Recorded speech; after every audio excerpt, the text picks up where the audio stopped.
दोस्तों, कहानी की शुरुआत में हम देखते हैं एक आदमी को 10 साल पुराने बिस्किट का एक पैकेट मिलता है और वो बिना सोचे उसे अपने मुंह में डाल लेता है। उसी समय उसके बूढ़े पिता को सीट पर कुछ कुचली हुई सिगरेट मिलती है और वह उन्हें खजाने की तरह अपनी जेब में रख लेते हैं। बाप बेटे जाने की तैयारी ही कर रहे थे कि कुछ बदले हुए जंगली कुत्ते उनकी तरफ दौड़ते हुए आते हैं। दोनों तुरंत कार में छिप जाते हैं। भारी कदमों की आवाज सुनकर वे अपनी सांस भी नहीं लेते हैं। बातें 10 साल पहले एक प्राकृतिक आपदा ने सभी पानी के स्रोतों को गंदा कर दिया था। धरती पर लोगों की संख्या 1% से भी कम रह गई थी। अब जहां चीजों की बहुत कमी है, इंसान बहुत पहले ही खाने की लड़ाई में सबसे ऊपर से नीचे आ चुका है और अब वे सिर्फ जंगल में छिपकर शिकार करके गुजारा करते हैं। बाप बेटे किसी तरह जंगली कुत्तों के दूर जाने का इंतजार करते हैं, फिर किसी तरह उस पुरानी गाड़ी से बाहर निकलते हैं और पेड़ों की टहनियों से ढके दरवाजे को खोलकर अंदर जाते हैं। यही वह साधारण सी लकड़ी की झोपड़ी है जहां वे इतने सालों से रह रहे हैं। जंगली जानवर के काटने की वजह से उनकी बहन कई दिनों से बिस्तर पर पड़ी हुई है। इस बार पिता और बेटा खाली हाथ लौटे थे। अब वे सिर्फ उबला हुआ पानी पीकर ही अपना पेट भर सकते थे।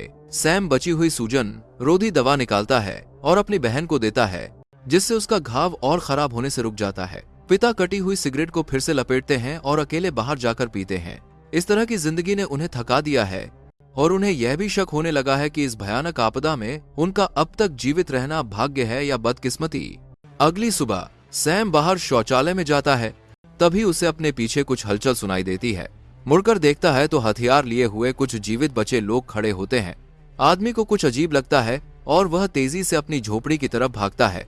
जाहिर है उन लोगों ने उन्हें ढूंढ लिया है। बूढ़ा पिता मन ही मन गुस्सा करता है, जल्दी से अपनी कीमती चीजें समेटता है और दोनों बच्चों के साथ पीछे के दरवाजे से भाग निकलता है। लेकिन बेटी के घाव बहुत गहरे हैं, इसलिए वह तेजी से नहीं चल पाती और जल्दबाजी में उसका बैग भी गिर जाता है।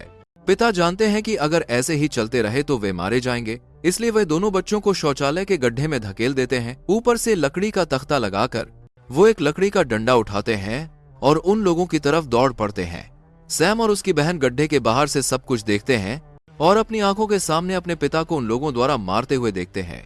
लेकिन इससे भी ज्यादा निराशा उन्हें तब होती है जब वे देखते हैं कि वे लोग झोपड़ी को लूटने के बाद भी दूर नहीं जाते हैं। सैम का गिरा हुआ बैग उठाकर दाढ़ी वाला सरदार चारों ओर ढूंढना शुरू कर देता है। वह धीरे धीरे गड्ढे के पास आता है। वह जैसे ही तख्ता उठाने की तैयारी करता है, सैम उसे जोर से खींच लेता है। दाढ़ी वाला निराश होकर अपना हाथ रोक लेता है और पास आकर ध्यान से सूंघता है। जब वह पक्का कर लेता है कि वहां कोई खाना नहीं है, तो वह बुरा भला कहता हुआ मुख्य दल के साथ चला जाता है। सैम और उसकी बहन आखिरकार बच जाते हैं, लेकिन उन्हें जरा भी खुशी नहीं होती। जिस झोपड़ी को उन्होंने इतने सालों से चलाया था, वह पूरी तरह से लूट ली गई है। यहाँ तक कि उनके पिता की लाश भी उन बदमाशों द्वारा उठा ली गई है। यही इस आपदा वाली दुनिया की क्रूरता है। बचे हुए कुछ इंसान एकजुट नहीं हुए हैं, बल्कि चीजों की बहुत ज्यादा कमी की वजह से एक दूसरे को मार रहे हैं। सभी कानून और नैतिकता गायब हो चुकी है और हारने वाले का शरीर भी दूसरों के लिए खाना बन जाता है। सैम अब लगभग निराश हो चुका है। चीजें खत्म होने की बात तो अलग है, लेकिन उसकी बहन की जरूरी सूजन रोधी दवा भी बदमाशों ने छीन ली है। अब उसका अंत तय है। सैम अपनी बहन को पहले ही तकलीफ से आजाद करना चाहता है, लेकिन तकिया लिए हुए आधे घंटे तक हिचकिचाता है। वो वास्तव में एक ही दिन में अपने 2 प्यारे लोगों को खोने की बात को मान नहीं पा रहा था। झोपड़ी की थोड़ी बहुत मरम्मत करने के बाद और अपनी बहन के लिए आधी बोतल पानी छोड़कर सैम मजबूती से घर से बाहर निकल जाता है। वो अपनी बहन के इलाज के लिए बाहर सूजन रोधी दवा ढूंढने की योजना बनाता है। उजाड़ पहाड़ी रास्ते पर चलते हुए सैम ठंडी हवा में कांप रहा होता है। लंबे समय से कुछ न खाने के कारण आदमी कमजोरी से घास पर सिकुड़ जाता है। धुंध हल्के में वह देखता है कि उसके सामने एक छोटा लड़का खड़ा है। वो इस मौके को बिल्कुल नहीं छोड़ सकता था। अपनी मजबूत इच्छा शक्ति से उठकर सैम लड़के का पीछा करते हुए एक पुरानी इमारत तक पहुंचता है। वह जोर से टूटे फूटे दरवाजे को लात मारकर खोलता है और देखता है कि बिस्तर पर एक बुजुर्ग लेटा हुआ है। आदमी का दिल पसीज जाता है। वह सिर्फ अपने लिए कपड़े उतारता है और कमरे की बाकी चीजों को हाथ भी नहीं लगाता। भले ही यह दुनिया सैम के प्रति बुरी है, लेकिन उसने इंसानियत की अपनी नैतिक सीमा को बनाए रखा है। ठंडी हवा से बचकर सैम जंगल में चलता रहता है। घास पर खून के धब्बों का पीछा करते हुए उसे जल्द ही एक बुझी हुई आग मिलती है, जिसमें से हड्डियां साफ कर दी गई हैं। सैम को कुछ बुरा एहसास होता है। वो अपने पिता के अवशेषों को दफनाकर दुख को सहता है और फिर जंगल में ढूंढना जारी रखता है। दरअसल सैम उन बदमाशों का पीछा कर रहा है जिन्होंने उसकी दवा चुरा ली थी। पेड़ की छोटी से उसे दूर धुआं उठता हुआ दिखाई देता है। वह अनुमान लगाता है कि वह उनका ठिकाना हो सकता है। आदमी उत्साह में पेड़ से फिसलकर गिर जाता है और जब वह संभल भी नहीं पाता तो दूर से बदले हुए जंगली कुत्तों के भौंकने की आवाज आती है। उसकी टांग घायल है, इसलिए वो भाग नहीं सकता। जल्दबाजी में वह पास की आग को फिर से जलाता है। जब रात होती है तो कुत्ते उसे घेर लेते हैं। किस्मत से आग के डर की उनकी जानवर वाली आदत अभी कम नहीं हुई है। सैम एक बार फिर बाल बाल बच जाता है। अगली सुबह वह बुझी हुई आग के पास जागता है। कल के धुएं की दिशा में सैम जंगल में चलता रहता है। एक छोटी धारा के पास पहुंचकर वह एक औरत को खून के धब्बे धोते हुए देखता है। इसमें कोई शक नहीं कि वह बदमाशों में से एक है। अपने मन के उत्साह को जोर से दबाकर सैम औरत का पीछा करते हुए एक डेरे तक पहुंचता है। वह दूर से देखता है कि वह खाना पकाने के लिए आग जला रही है, जबकि बाकी आदमी कहीं दिखाई नहीं दे रहे हैं। दवा वापस लेने का यह सबसे अच्छा समय है। उत्साह में वह लगभग डेरे के बाहर लगे अलार्म को छू लेता है।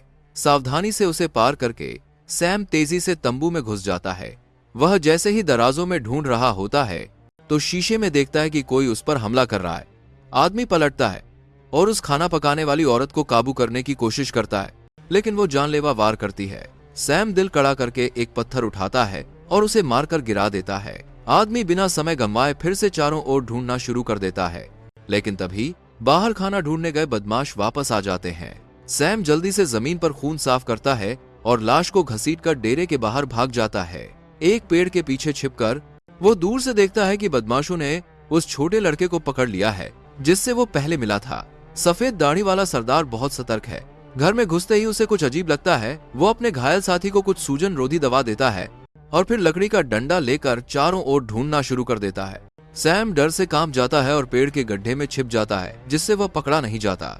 हालांकि ये ज्यादा देर नहीं चलता। कुछ ही देर में बदमाशों को औरत का छूटा हुआ कुल्हाड़ा मिल जाता है और उन्हें एहसास होता है कि कोई उनके डेरे में घुस आया है। अचानक सभी बाहर निकल आते हैं और हमलावर की तलाश शुरू कर देते हैं। सैम को अंदर से खुशी होती है। वह जल्दी से औरत की लाश को पत्तों से ढक देता है और फिर जमीन पर लेटकर धीरे धीरे आगे रेंगता है।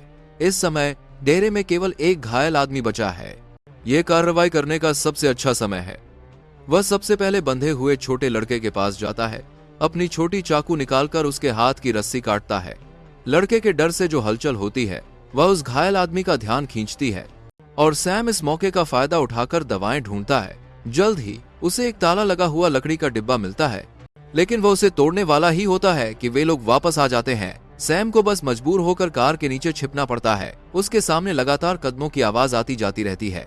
सरदार दाढ़ी वाला यहाँ तक कि लकड़ी के डिब्बे के ताले में छेड़ने के निशान को भी देख लेता है और सैम की जान अटक जाती है।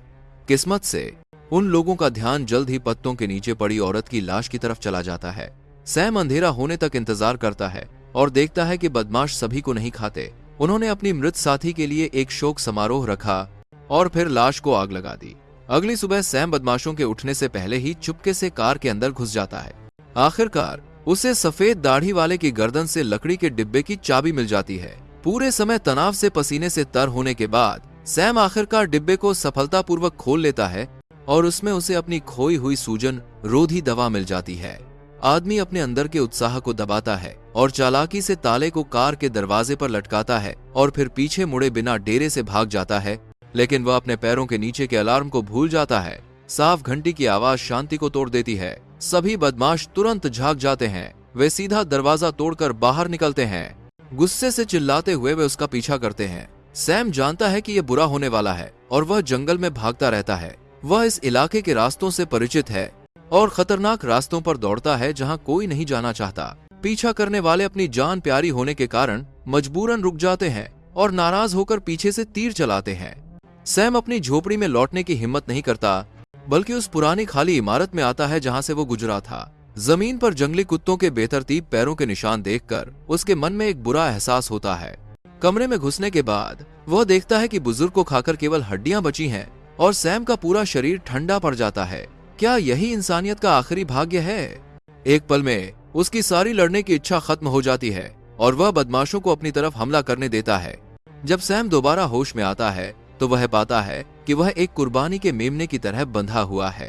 पास में आग जल रही है और आसपास के कुछ बदमाश अपने चाकू तेज कर रहे हैं।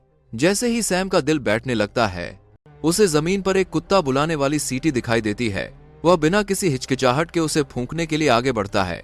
आदमी मरना पसंद करेगा, लेकिन वो इन शैतानों को खुश नहीं करेगा। जंगल में जल्द ही जंगली कुत्तों के भौंकने की आवाज आती है। बदमाश डर जाते हैं और पीछे मुड़े बिना भाग जाते हैं। सैम जल्दबाजी में अपनी रस्सी खोलता है और अपने शरीर को पेड़ के तने के पास सिकुड़ लेता है, जिससे वह चमत्कारिक रूप से खतरे से बच जाता है। पता चला कि कुत्ते पहले ही भाग रहे बदमाशों पर नजर रख चुके थे और एक एक करके उनका शिकार कर रहे थे। किसी को घबराहट होती है और वो अपने बगल के साथी को धक्का दे देता है। जब सफेद दाढ़ी वाला सरदार होश में आता है तो उसके पास केवल 2 आदमी बचे होते हैं। वो अपना सारा गुस्सा सैम पर निकालता है और उसे ढूंढकर उसके टुकड़े टुकड़े करने की कसम खाता है। सैम को एहसास होता है कि उसे पलटवार करना होगा।